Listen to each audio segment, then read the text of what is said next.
Halo, perkenalkan Lur, nama saya Icang. Kamis pagi, kangen manisnya pacaran lagi.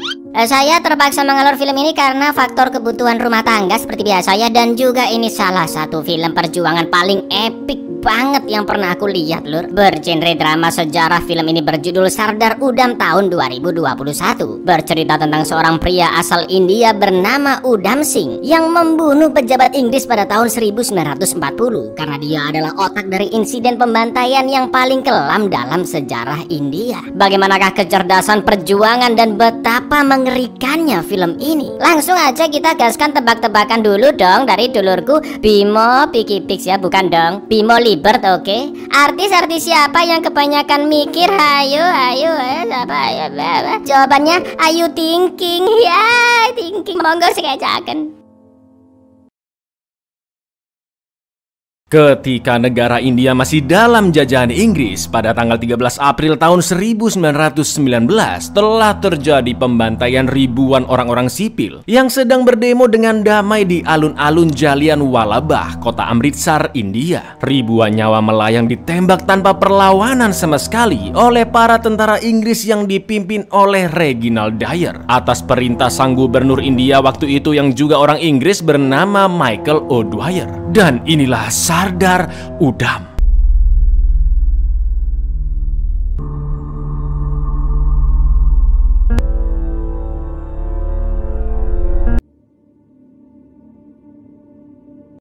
Film berlanjut di tahun 1931 di mana seorang pria bernama Sher Singh alias Udham Singh telah dibebaskan setelah 5 tahun di penjara karena kasus kepemilikan senjata ilegal dan juga keterlibatannya dengan organisasi bernama HSRA yang dipimpin oleh Bhagat Singh, yang mana organisasi HSRA menginginkan kedamaian di India dan jelas dianggap sebagai pemberontak oleh pihak Inggris. Sebebasnya dari penjara, Udham menetap sejenak di sebuah hotel dan bertemu dengan rekan HSRA-nya yang mengabarkan jika banyak anggota-anggota HSRA lainnya telah ditangkap dan dibunuh oleh tentara Inggris. Bahkan gerak-gerik Udham juga masih diintai oleh pemerintah meskipun sudah bebas dari penjara. Karena kondisi India sudah sangat membahayakan, Udham pun memiliki rencana lain yang sangat brilian dan melanjutkan perjuangannya langsung ke negara penjajah, yaitu Inggris. Dari sini Lur, kalian harus nonton sampai habis pokoknya karena akan membuat kalian sangat tercengang-cengang.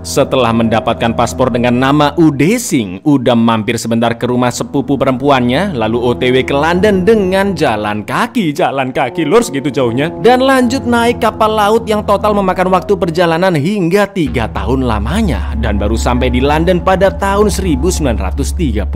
Di lain sisi, Udham juga kembali menjadi incaran Inggris karena selain paspornya yang ketahuan palsu, dia juga dicurigai karena menghilang begitu saja dari tempat tinggalnya. Sir, Sher Singh Farar hai. Sher Singh, Uday Singh, sir. And we'll do what we can to help.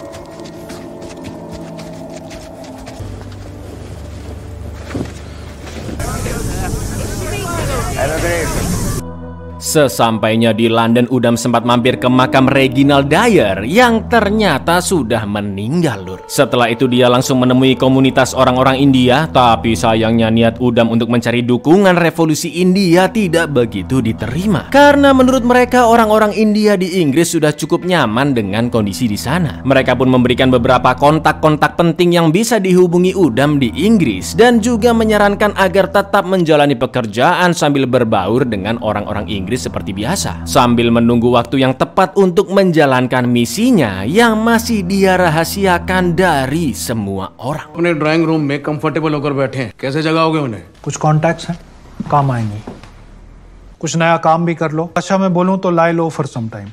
Sejak hari itu Udham menjalani hari-harinya di London tanpa mencari masalah sedikit pun dengan pemerintah Inggris. Sesekali Udham juga menggunakan buku kontak penduduk se-Inggris Raya untuk mencari nama Michael O'Dwyer, gubernur India yang merupakan otak dari pembantaian di Jallianwala Bagh dahulu. Singkat cerita, 6 tahun pun berlalu, tepatnya di tanggal 13 Maret 1940 atau saat Perang Dunia Kedua. Udham akhirnya memiliki kesempatan mendatangi gedung gedung pertemuan Caxton Hall, di mana Michael O'Dwyer sedang berpidato di suatu acara. Udam pun berkunjung sambil membawa sebuah buku dan berhasil melewati penjaga karena memiliki tiket yang telah dipalsukan. Udam pun masuk ke ruangan dan melihat Pak Dwyer yang berpidato dengan sangat arogannya bahwa India sangat membutuhkan Inggris untuk bisa berkembang. Jika tidak, masyarakatnya akan kembali ke masa biadab yang bisa saling menjarah dan juga membunuh. Lalu ketika Pak Dwyer selesai berpidato dan semua orang bertepuk tangan, dengan tenangnya Udam berjalan melewati mereka dan berteriak memanggil Dwyer. Lalu yang terjadi, without us, turn to savagery and killing one another. Not only our right, our due to rule India. Mr. Dwyer!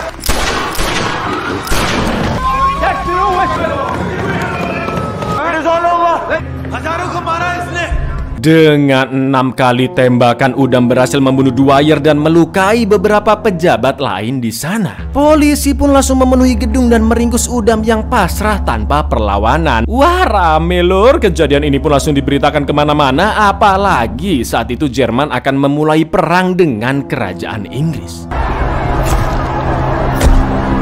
Like their elephant, never forget their enemies. Some finally seems to be set the British Empire. Di penjara, Udam terus diinterogasi dan disiksa cukup parah karena masih belum memberikan informasi sedikit pun terkait aksinya. Pihak Inggris yakin ada pihak yang membacking Udam, mulai dari informasi tentang lokasi Pak Dwyer berpidato hingga senjata yang dia gunakan. Inggris begitu gencar mengusut kasus ini untuk mencegah adanya aksi lanjutan yang mungkin saja menargetkan korban pejabat negara lainnya. Apalagi saat itu konflik Perang Dunia Kedua juga mulai terjadi antara Inggris dan Jerman. Sampai akhirnya seorang polisi yaitu Inspektur Swain berhasil menemukan kediaman Udam dan mengenali identitasnya setelah menemukan paspor Udam di sana. Di mana Udam adalah buronan yang sempat dicari pihak Inggris 9 tahun yang lalu karena pernah kabur dari kediamannya dan juga memalsukan paspor. 3 tahun OTW jalan kaki plus 6 tahun di Inggris, bener ya, 9 tahun ya. Selain itu, orang-orang dari komunitas India di London juga langsung dimintai informasi untuk mencari tahu siapakah yang membacking Udam dan apa misinya sebenarnya.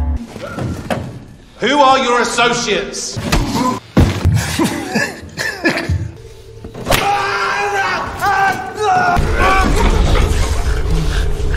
Tell me their names. Tell me everything about the collaborators. Of all the other important figures you were following. This is the last place he lived. Are you Surat Ali? Mr. Kopika, do you know this man? What else? Told you, sir, we used to visit Gurdwara sometime. Setelah mengecek laporan dari pihak imigrasi dan juga kesaksian dari rekan-rekan Indianya di London, Inggris mengetahui bahwa kedua orang tua Udam telah meninggal sejak dia masih kecil. Lalu Udam pun dibesarkan di panti asuhan bersama saudara kandungnya. Selain itu, Inspektur Swain juga mendapatkan fakta jika Udam tiba di London sejak 1934 dan ternyata sempat bolak-balik keluar masuk Inggris selama beberapa tahun dengan menggunakan nama di paspor yang berbeda-beda dan selalu berhasil lolos. Karena ya waktu itu teknologi kamera dan foto masih belum secanggih sekarang ya kan. Selama 6 tahun itu Udam terus berpindah kosan setiap 6 bulan sekali agar tetap aman dari pengawasan pihak Inggris, sambil terus mengorganisir gerakan pemberontakan di India dari jauh. Selain itu Udam juga sering berpindah-pindah pekerjaan, mulai dari sales alat tulis, jual barang di pasar lowak dan juga menjadi tukang las. Immigration records show that several times since 1933 he tried to organize an international network of rebels there. I'm a salesman. He spotted it. This was about 6 months before the assassination. Meskipun sudah mengantongi banyak info tentang Udam, para inspektur masih tetap dikerahkan oleh Inggris untuk menggali keseharian Udam lebih lanjut demi mencegah insiden lain yang mungkin saja bisa terjadi. Selain itu, menurut informasi ibu kos tempat Udam menginap, Udam sempat beberapa kali didatangi seorang wanita bernama Eileen Palmer, seorang anggota aktif Partai Komunis di Inggris. Inspektur Swain pun langsung menginterogasinya yang ternyata Eileen cukup dekat dengan Udam, namun dia mengaku mengaku tidak mengetahui apa motif aksi pembunuhan dari Udam. Padahal yang sebenarnya lur, Elin bahkan memberikan koneksi dengan kelompok pemberontak Irlandia yaitu IRA atau IRA ya, yang juga ingin merdeka dari jajahan Inggris, dan Udam membeli persenjataan dari mereka dengan dana dari komunitas India di London. Tapi sayang pengirimannya tercium oleh polisi Inggris dan berhasil digagalkan. So you admit that you know him. Were you aware of what he was planning to do? I need guns. I want landing in India, balance after delivery. Fortunately, we intercepted that shipment. British police have filed an arms conspiracy on Indian rebels. Setelah itu Udam pun pergi ke Rusia untuk mengajak kerjasama yang juga masih dalam konflik dengan Inggris. Namun sayang niatnya ditolak karena saat itu Rusia sedang sibuk mempersiapkan perang. Udam pun akhirnya kembali lagi ke London dan tak lama kemudian dia mendapatkan info dari Intel yang juga orang India tentang keseharian Michael O'Dwyer lengkap dengan alamat rumahnya. Sejak saat itu Udam terus mengawasi Pak Dwyer sambil sesekali berlatih menembak dengan pistolnya. Sampai akhirnya dia mendapatkan kesempatan untuk menemuinya secara langsung. Tapi kali ini Udam belum akan melancarkan aksi pembunuhannya dan lebih memilih untuk mengamati gerak-gerik Pak Dwyer terlebih dahulu dengan cara menjual alat tulis kepadanya. Itu rasanya udah pengen dor aja ya kan, tapi masih ditahan-tahan. I know you, sir. I serve below you. How much for the box? Free, sir. Free? For you. India. Awful weather. Terrible food. They incited the common people. They instigated the rebellions. Scene pun berlanjut ke masa sekarang di mana Inspektur Swain sedang menginterogasi Udam. Setelah disiksa dengan sangat-sangat parah, dia akhirnya mengaku namanya adalah Udam Singh yang juga memiliki sebutan lain yaitu Ram Mohammad Singh Azad, di mana setiap katanya mewakili 3 agama di India: Ram dari Hindu, Muhammad dari Islam, Singh dari agama Sikh, dan Azad yang artinya adalah kebebasan. Karena Udam mentato nama itu di lengannya, Perdana Menteri Inggris yaitu Winston Churchill harus mengarahkan para wartawan saat konferensi pers bahwa kasus Udam adalah kekerasan biasa tanpa maksud politik tersembunyi. Itu semua Inggris lakukan agar nama Ram Mohammad Singh Azad dan juga insiden pembunuhan Dwyer tidak menginspirasi gerakan pemberontak di India untuk bersatu dalam memerdekakan negaranya. Ram Mohammad Singh Azad. Sir, it is symbolic of Indian religious unity. We have a terrorist and a lunatic special aim or purpose. Setelah itu Udam pun dipindahkan ke penjara Pentonville di bagian utara London. Dalam gelapnya ruang tahanan dia teringat dengan pacarnya bernama Resma, seorang wanita tunarungu yang dulu sama-sama bekerja di perusahaan tekstil bersama Udam pada tahun 1919. Di lain sisi, meskipun Inggris sudah meminta pers untuk menutup kasus penembakan O'Dwyer, banyak orang-orang India di London yang mendukung Udam karena tentunya mereka mengerti maksud dari aksi tersebut, yang mana Udam ingin negaranya bebas dari jajahan Inggris. Di penjara Udam juga telah dipersiapkan pengacara bernama John Hutchison yang akan menanyakan beberapa hal agar John dapat membelanya di pengadilan nanti. For your information aja lur, John ini meskipun dia orang Inggris tapi dia membela keadilan, jadi bener-bener membela si Udam ini.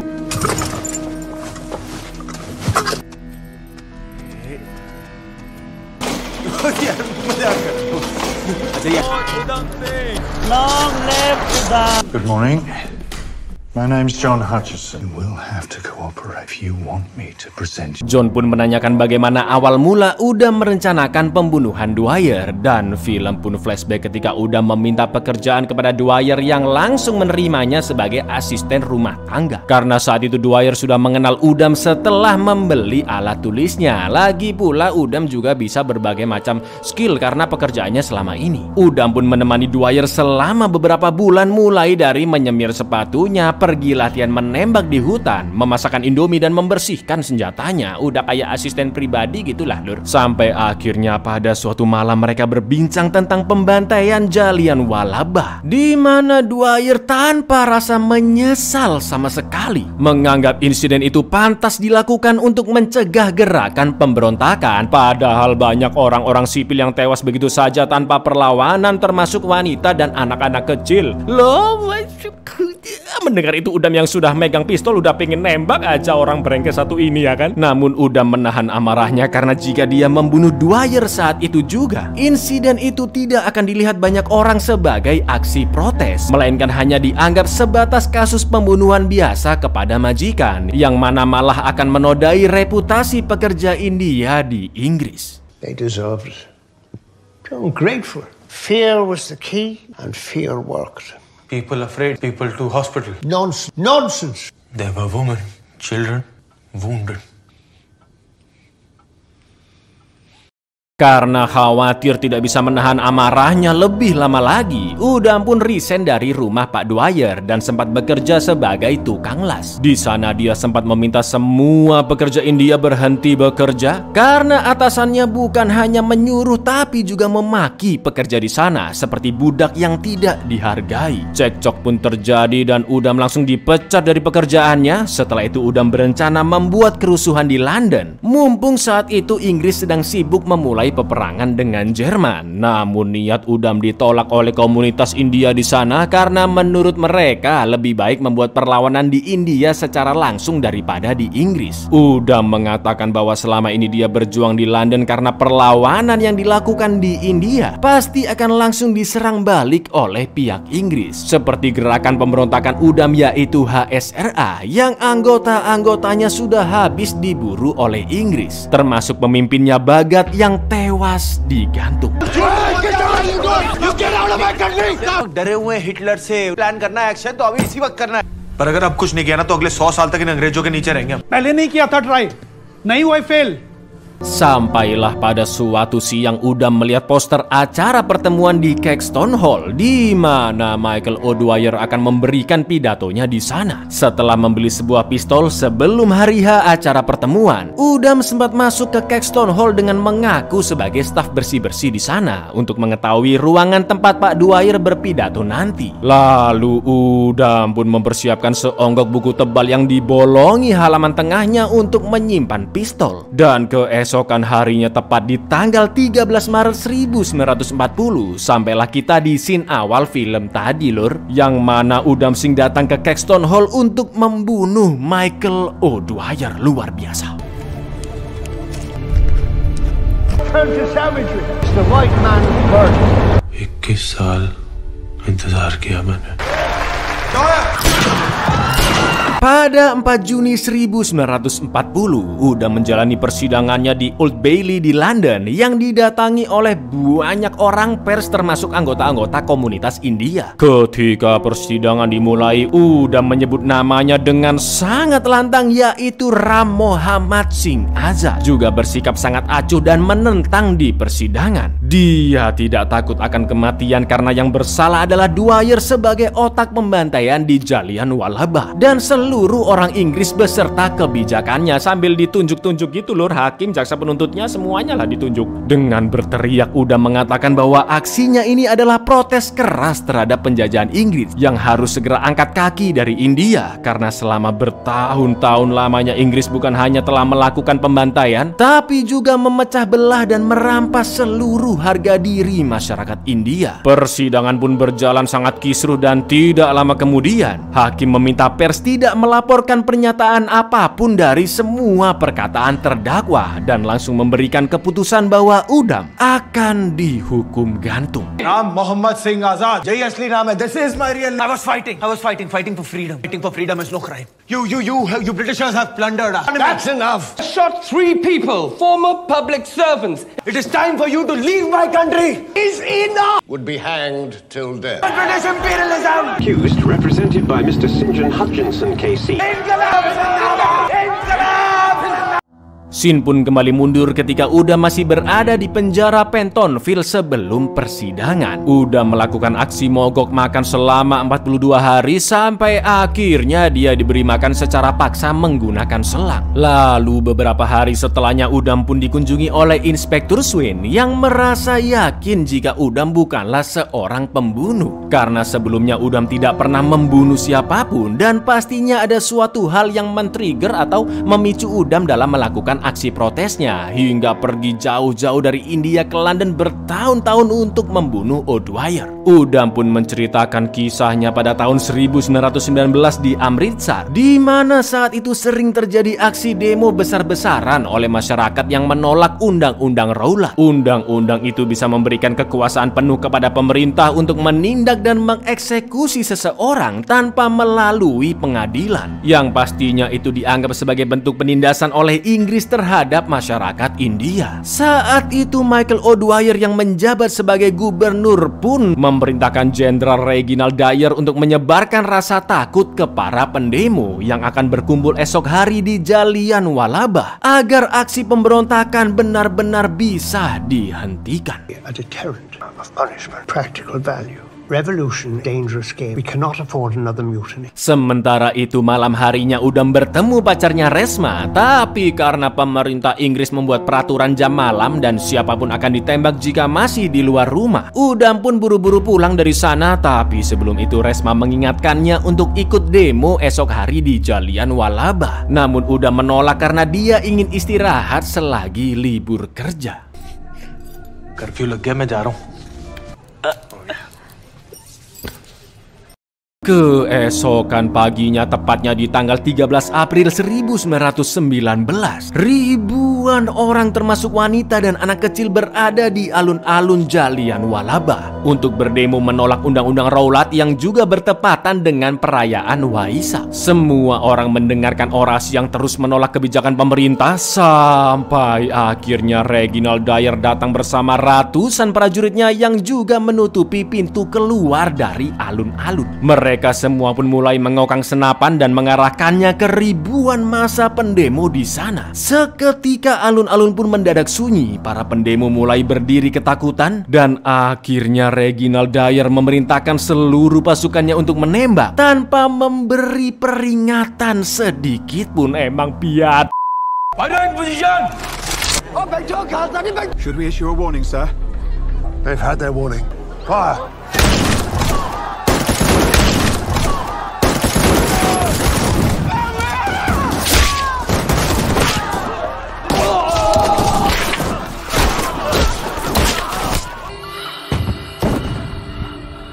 Situasi yang sangat-sangat mengerikan. Ribuan orang dibantai dan hanya sedikit yang berhasil kabur karena jalur-jalur telah ditutup oleh pasukan Reginald. Lalu malam harinya Udam yang masih terlelap di kamarnya pun terbangun karena teman sekamarnya yang ikut demo tiba-tiba datang dengan kondisi bersimbah darah. Sudah pasti Udam sangat terkejut melihatnya dan pergi ke alun-alun Jallianwala yang sudah penuh dengan mayat bergeletakan. Karena Resma tidak berhasil ditemukan saking banyaknya mayat, Udam pun berusaha menyelamatkan orang-orang yang masih hidup untuk dibawa ke dokter. Tanpa mengenal lelah, Udam membawa orang-orang yang mungkin masih bisa diselamatkan sampai pagi. Bahkan dia terjatuh-jatuh karena kelelahan. Udam juga terus mencari di manakah Resma berada, namun dia tidak pernah menemukannya. Sekarang sudah jelas semua yang Udam lihat pada malam itu adalah sebab utama dari seluruh perjuangannya.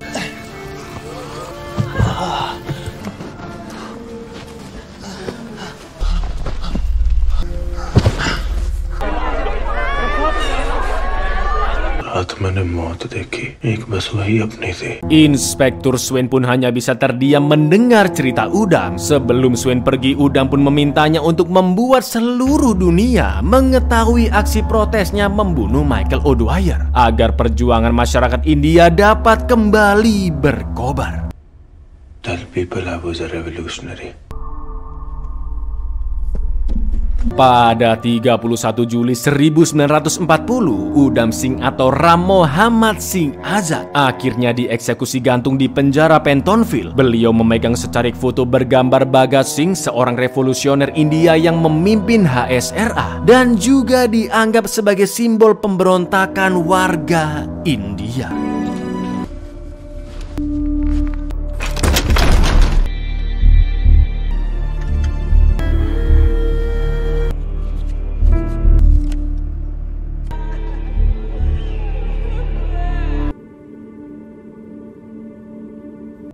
Film ditutup dengan Michael O'Dwyer dan Reginald yang diinterogasi oleh Komisi Hunter yang sedang menyelidiki tentang insiden tersebut. Reginald mengaku bahkan dia akan menembak dengan mobil senapan mesin jika mobil tersebut muat memasuki gang ke alun-alun Jallianwala yang pastinya akan memakan lebih banyak korban. Sementara itu si brengkes Michael O'Dwyer berkata tanpa rasa bersalah sama sekali jika dia hanya ingin membuat insiden itu diingat oleh masyarakat India agar mereka semakin takut dan tunduk terhadap imperialisme Inggris. Message was sufficient. Fired with the machine gun? Probably yes. My idea, strong impression to teach them a lesson. Saat Perang Dunia Pertama dan Kedua, 2,6 juta masyarakat India menjadi korban dalam perlawanan mereka menghadapi Inggris. Selain itu, 4 juta orang India juga tewas karena kelaparan di Benggala yang sekarang disebut Bangladesh karena disebabkan oleh kebijakan politik Winston Churchill, Perdana Menteri Inggris pada saat itu. Sekarang sudah lebih dari 100 tahun berlalu sejak insiden 13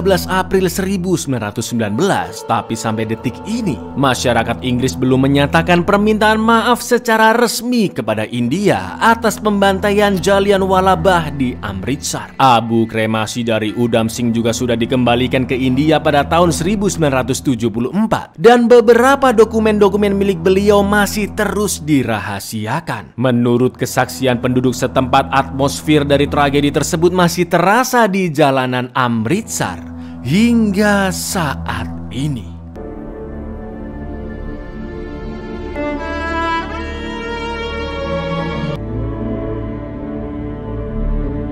Buyar, ini film bikin merinding. Sumpah keren banget, lur.